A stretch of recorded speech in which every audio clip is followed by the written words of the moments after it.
ടോണിക്കുട്ട അവസാനമാണ്. ഞാനിപ്പം വന്നത് ഒരു അർജന്റ് കാര്യത്തിന് വേണ്ടിയിട്ടാണ്. അത് എനിക്ക് പറയാതിരിക്കാൻ പറ്റത്തില്ല. ഇനി നടക്കപ്പോറത് യുദ്ധം. കിച്ചു രേണുവിനെ ഗർഭമാക്കിയോ എന്നാണ്. നമുക്കൊന്നും പറയണ്ട. ഇതിനൊക്കെ ഞാൻ എന്ത് മറുപടിയാ പറയേണ്ടത്? നിങ്ങൾക്ക് ഇത് എങ്ങനെ കേട്ടോണ്ട് നിൽക്കാൻ സാധിക്കുന്നത്? വേറെ വല്ലവരുമാണോ ചെവുകുറ്റി അടിച്ചു പൊട്ടിച്ച നമ്മളെ കാര്യം പറയാലോ. എടാ നാണം കെട്ടവനെ, എടാ ഇത് ഉണ്ടാക്കിയവനെ നിനക്കറിയത്തില്ലേ? നിന്റെ കൂട്ടുകാരനില്ലേ അതുല, അവന്റെ ചെവിക്കലാണ് നീ ആദ്യം വീട്ടിൽ ചെന്ന് അടിച്ചു പൊട്ടിക്കേണ്ടത്. ശനി വരുന്നത് ഈ വഴിക്ക് തന്നെ. ഇത് ഉണ്ടാക്കിയവനെ നിനക്കറിയാലോ. നോക്കടാ, ഇത് നിന്റെ കൂട്ടുകാരനെ കണ്ണാടി വെച്ച 2 ഉണ്ടക്കണ്ണുള്ള അവൻ തന്നെയല്ലേ ഇട്ടേക്കുന്നത് അതുല്. അപ്പൊ ഇത് ഉണ്ടാക്കിയവനെ നിനക്ക് അടിക്കണ്ട.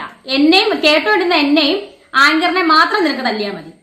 അതിപ്പോ അങ്ങനെയൊന്നുമില്ല. എടാ ഇല്ലാത്തവനെ, നീ ആണാണെങ്കിൽ അവന്റെ ചെവിക്കൽ പറിച്ച് അടിക്കേണ്ടത്. ഇത് ഉണ്ടാക്കിയവൻ ഇവനാണ്, ഞങ്ങളാരുമല്ല. അപ്പൊ ഇത് എന്നെയും കൊണ്ടേ പോവൂ. എടാ എടാ നാണമില്ലാത്ത വേറെ ഒരുത്തനെ ഞാൻ കണ്ട. അവനെ പിന്നെ അൽത്തോപ്പോ ആ നാശത്തിനെ ഒന്നും പിന്നെ പറഞ്ഞിട്ട് കാര്യമില്ല. എന്നെ വിറ്റടാ, ഉണ്ടാക്കടാ, കാശുണ്ടാക്കടാ. അതേ ഒരുത്തൻ കാറ് മേടിച്ചിരുന്നു സുധിയെ വിറ്റിട്ട്.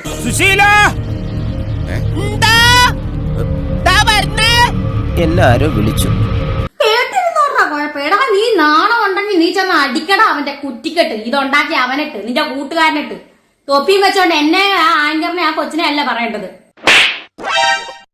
നാണം കെട്ട വർഗങ്ങളായി പോയല്ലോടാ. എടാ നിനക്കൊക്കെ ഞാനേ ഉള്ളോ കണ്ടത് നാണമില്ലാത്ത വർഗത്ത് കെട്ട കുറെ വ്ളോഗർമാരെ.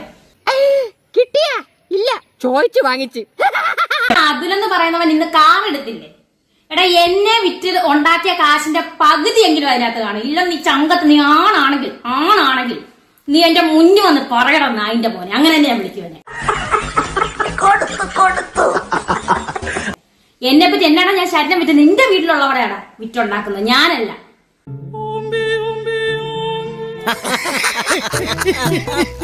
നായിന്റെ മോനെ തന്നെ വിളിക്കും. പന്ന വൃത്തികെട്ട, കുറെ നാളായി സഹിക്കുന്നു ക്ഷമിക്കുന്നു.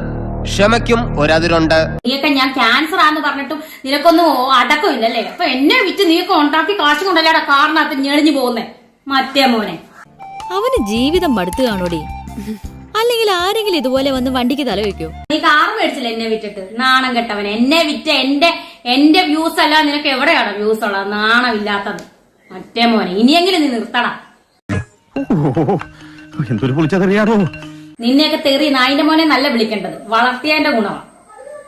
നിനക്കൊക്കെ എന്തു എന്നെ വിളിക്കാം. മറ്റേ മോളെ, മറിച്ച മോളെ, ശരീരം വിൽക്കുന്നവളെ, മറ്റേ കളിക്കാരി, ഇതൊക്കെയല്ലേ നീ. അല്ല നോബിളേട്ടോ, അതൊരു മാതിരി കോത്താഴത്തെ പരിപാടിയാണല്ലോ. എടാ എന്നെ സംബന്ധിക്കുന്ന കാര്യമാടാ അത്. അപ്പൊ എനിക്ക് സംസാരിച്ചല്ലേ പറ്റത്തുള്ളൂ. നീ നിന്റെ അമ്മച്ചി വന്ന് സംസാരിക്കും അതിനകത്ത്. എനിക്ക് എവിടെയെങ്കിലും ഒറ്റയ്ക്ക് മാറി നിന്ന് കരയണം. അടുത്തത് ശരീരം വിറ്റ കഥ അടക്കം പുറത്ത് വിട്ടെന്ന്. ഇവന്റെ വീട്ടിലെ മറ്റവളായിരിക്കും വിറ്റ് നടന്നത്. നല്ലോണം കിട്ടിയല്ലേ? ഞാൻ നിന്നോട് അന്നേ പറഞ്ഞതാ. അല്ല ഇവന്റെ വീട്ടിൽ ഇവനെ വളർത്തിയതിന്റെ ഗുണമാണിത്.